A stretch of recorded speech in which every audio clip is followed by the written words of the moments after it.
Hey, this is Dominic from Addictive Desert Designs, and we finally have our Ford Bronco here, and I'm really excited to check this thing out.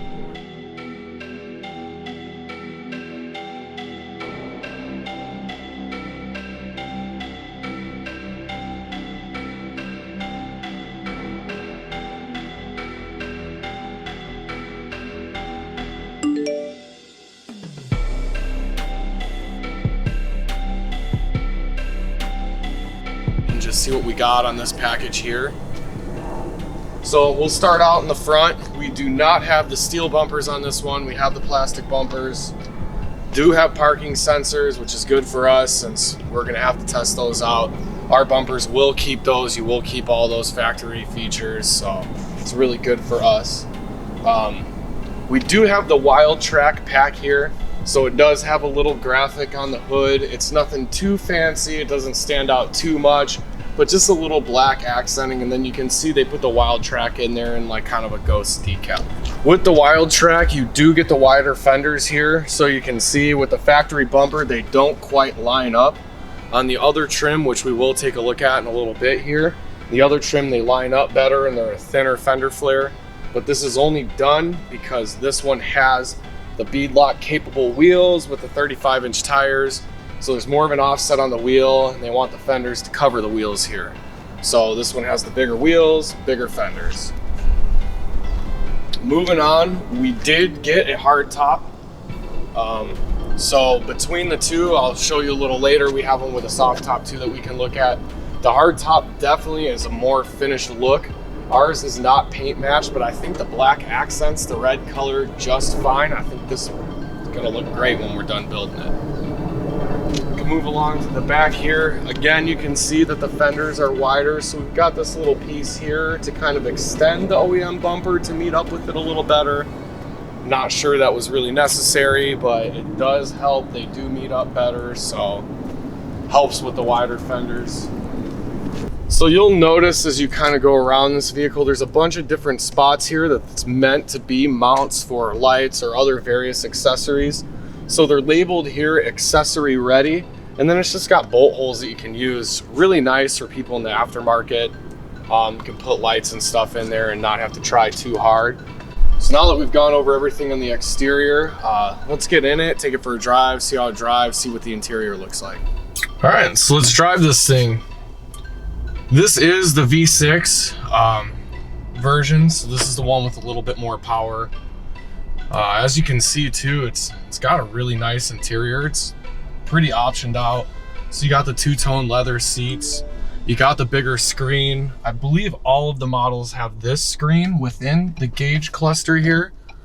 But it's super nice because you can have your RPMs, your speeds, and you can have a bunch of different stuff over on the side here.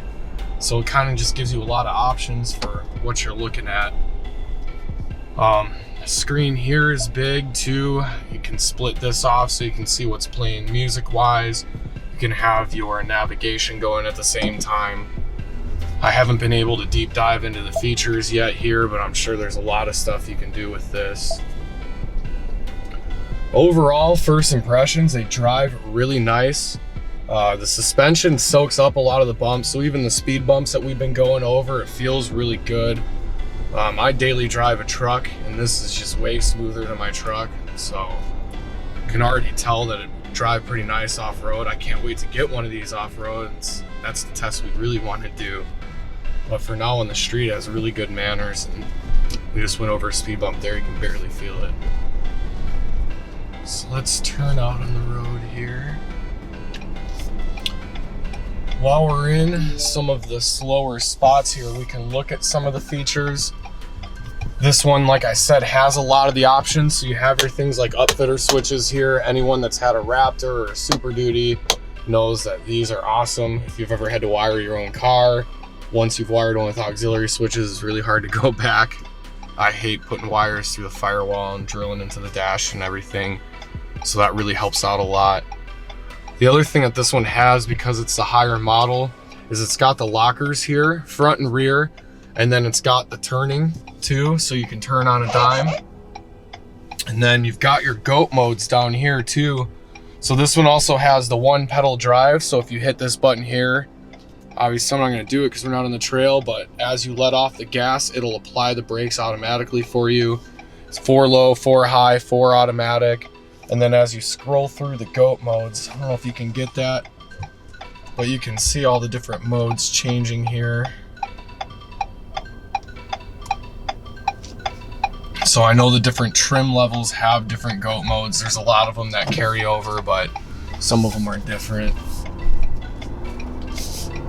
The V6 feels like it has pretty good torque on the bottom end. It's not the fastest, but we'll see right here. We'll give it a little gas. So here is the V6 model with 35s. Like I said, it does have pretty good acceleration. It's not the fastest thing in the world, but just having driven both of them, I would assume that this would win in a race between this and the V6 version of the Wrangler, which I know is the biggest competitor for this, is why I say that. But again, it's not like having a V8 truck. It's not super fast, but it's got power when you need it. And this V6 seems to have torque on the low end, which is what you'll need when you're off-roading.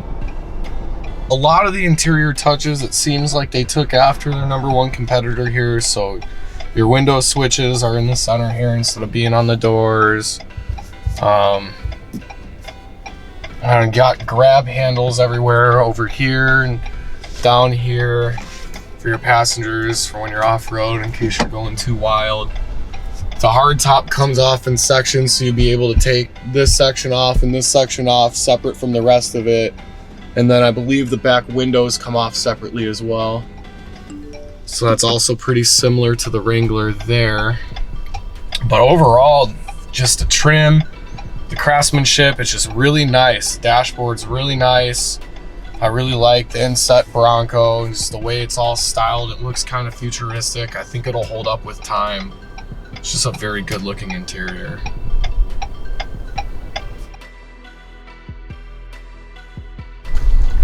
Okay, so behind me, we just took a look at the Wildtrak, and we happen to have a second Bronco here to take a look at. It's going to be a really nice comparison. This one's a Big Bend, which is one of the lower trims. So you're going to see a lot of the differences between the high level and the low level Broncos here.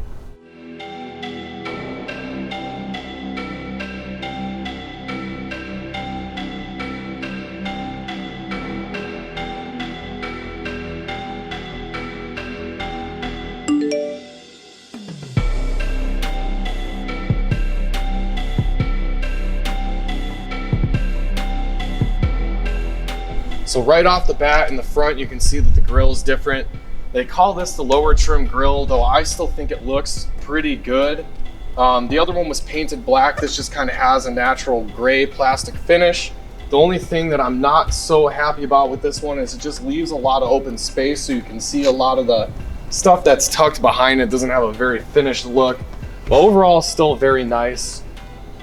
This Big Bend package also doesn't have any of the parking sensors, so you don't get any of the park assist features that you get with the higher trim levels. But personally for me, I never use that stuff, so it's not a big deal. We just want to have it on our Bronco so that we can test out those features and make sure we keep them for everyone else. The fender flares here are a lot smaller than they were on the Wildtrak package. It's because the tires are smaller, the wheels have less of an offset, so it takes less of a fender flare to keep those tucked in. You can see it lines up a lot better with the OEM bumper. I pointed that out on the Wildtrak. They stick out further and don't line up quite right. These ones are way better, but you know, you're sacrificing the bigger wheels and tires here for that feature. So if you come to the back, you can see the same thing on the other one. They had a little extension bolted on to meet up with it. So these just kind of run flush. So it does flow better with the bumpers, but again, you've got the smaller tires and wheels. Let's move on to the top here. So the hard top has a really nice finished look. This one, not so much. It's got a lot of shape to it. It's not very streamlined. And then when we took these windows out earlier, it's just not the best system. It's the slide rail with the buckles, and it's a bunch of Velcro. If I was buying a personal Bronco here, I would make sure to get the hard top. It's just a much better look overall than this rag top they've got on this thing. Put to the back here, full-size spare. Again, not the nice wheels and the smaller tire, but that's okay. They still look pretty good. I would definitely still drive this. I don't want it to come off like I'm hating on this Bronco, but just pointing out the differences between the lower level and the higher level. If you do have this one, most people probably are going to swap the wheels and tires anyway, so it may be worth to buy the lower trim. If you're just going to put aftermarket wheels and tires on it, why waste your money on the bigger OEM wheels and tires? So that about covers it out here. This being the Big Bend, it doesn't have any hood graphics, but I almost like that better. The hood looks very clean. Still has all the grab handles, still has all the accessory mounts from the last model. Just doesn't have some of the exterior touches, and honestly, that doesn't bother me too much. So let's get in this thing, let's take a drive, let's see the difference here. This will be a good comparison too. This is the 4-cylinder, the last one we had was a 6-cylinder. So to kind of give you an idea of difference of power or any other differences between these two on the inside. All right, so here we are inside the Big Bend. Overall, still very nice. Whole dashboard super nice, got that nice finished look. You still have the digital screen here in the gauge cluster.